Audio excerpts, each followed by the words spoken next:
questão agora, estatais. Petrobras, vendo, não vendo? O que você acha? Banco do Brasil, o que você acha? Agora é perigoso investir em estatal? Qual que é a sua opinião sobre isso? Acho que depende muito da estatal. Porque, por exemplo, estaduais, você pega uma Sanepar, lá do estado do Paraná. É uma coisa. Você pega um Banco do Brasil, que é no âmbito federal, já é mais arriscado. Mas eu acho que não tão arriscado quanto uma Petrobras. Você tava falando, vamos falar de Petrobras. Eu fui olhar aqui rapidamente o número atualizado hoje, né? Pra ver os múltiplos pelos quais a empresa negocia. E é bizarro, porque é uma empresa que pagou 70% de dividendo pelo preço atual. Né? Tudo bem que os preços caíram, por isso o dividendo ficou mais alto. Mas quando o preço estava no auge, estava dando uns 50% de dividendo no ano. Então uma baita pagadora de dividendo, gerando um caixa absurdo. E naquela época, quando ela bateu o maior valor de mercado dela da história, que foi um pouco mais de 500 bilhões... Tava negociando por 3 vezes os seus lucros de 12 meses. Não, tava de graça, de graça. Muito barato. Né? Você vai comprar a carrocinha de cachorro-quente da esquina, o cara vai botar um múltiplo de 5 vezes o lucro. Vai botar alguma coisa assim, né? Pra quem não conhece esse múltiplo, o preço-lucro, ele tá falando o seguinte, o preço que você paga pelo lucro que a empresa gera. Então, imaginando que esse lucro, ele se mantenha constante e seja 100% distribuído ao acionista... Não é o que acontece, que a empresa vai ter que reinvestir parte do dinheiro. Mas se isso acontecer, se você comprar algo por 3 vezes o lucro, em 3 anos você recuperou o seu investimento. Agora, a Petrobras está negociando a 1,78 vezes seus lucros.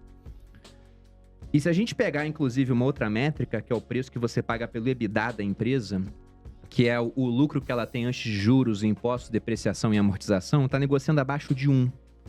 Então, o que é esse EBITDA, né? É praticamente o resultado operacional da empresa. E no lucro mesmo, que vem depois de tudo isso, você vai ter uma série de abatimentos, vai ter alguns efeitos contábeis também, né, depreciação, etc. E você também pode ter eventos não recorrentes. A Petrobras tinha lá uma plataforma e vendeu para alguém, entrou alguns milhões. Tudo bem, não dá para vender de novo aquela plataforma, é não recorrente. Mas se você pega essa métrica do EBITDA, significaria falar o seguinte, né? A Petrobras gera, por exemplo, 100 milhões de EBITDA e tá falando, compra o meu negócio por 87. Por que ela tá tão barata? Porque já estão estimando que a empresa não vai ser mais lucrativa, tão lucrativa, melhor dizendo, em comparação ao que ela foi. Então, eu não compraria a Petrobras agora. Você tem Petrobras se eu tivesse, eu não tenho. E a minha mão coçou bastante para comprar ao longo do ano passado. Só que eu achei melhor não. E pelo resultado da eleição, eu tava certo. Pro meu portfólio pessoal. Porque já caiu bastante e eu acho que vai cair mais.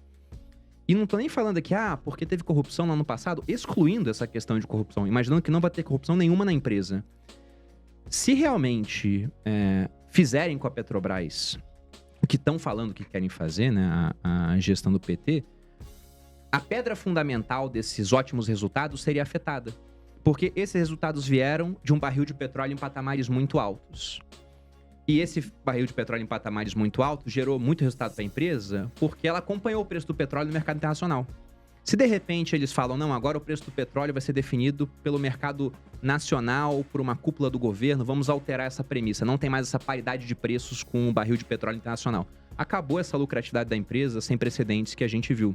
E isso, muito possivelmente, vai ser feito. Foi o que foi veiculado pelo PT. Eles falaram abertamente isso várias vezes, que queriam modificar a política de preço da Petrobras. Se você modifica essa política, não adianta você olhar gráfico de resultados dos últimos 12 meses, resultados dos últimos 36 meses, de subida do lucro ao longo do tempo. Acabou. É que nem falar que a tua empresa é mega lucrativa porque ela vende hambúrguer e agora você vai vender roupa. De que adianta seu histórico passado estar mudando a atividade operacional da empresa? E além disso, o PT também ele pretende investir em refinarias.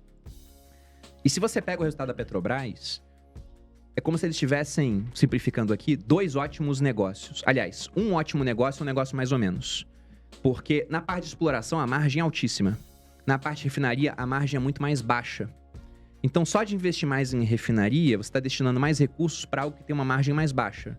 E tudo bem, pode ser estratégico para o Brasil essa parte de refinaria, mas você como acionista vai estar pagando o preço disso. Então por isso que eu acho interessante não ter. E aí entra a questão de que pode ter a construção de uma refinaria, igual foi feita no passado, muito mal feita. Quer por corrupção, quer por incompetência. Você tem, por exemplo, aquela refinaria lá de Pernambuco, se não me engano, Abreu e Lima, que o custo para se construir seria de 12 bilhões, o estimado custou 100. Então o negócio custou 9 vezes o preço inicial, e se você pega o refino, ele fica 3 vezes mais caro do que a média internacional. Ou seja, pagou-se muito mais por um negócio que no final acabou sendo muito pior em comparação com outras empresas. E é uma pena isso, porque Petrobras poderia ser a empresa, de longe, mais valiosa da Bolsa. Petrobras poderia valer mais de R$1 trilhão, pô. E eu digo isso pelo seguinte: se você pega o lucro que ela dava, quando ela era variada 3 vezes o lucro, que levou ela a valer 500 bilhões, se você pega múltiplo de outras empresas petrolíferas no mundo, a média, você pode olhar através de um ETF no mercado americano, era de 10 vezes o lucro. Se você botasse Petrobras avaliada por 8 vezes o lucro, ainda dá um decréscimo aí, tira porque é estatal, tira 20% desse múltiplo. Ela já valeria mais de R$1 trilhão.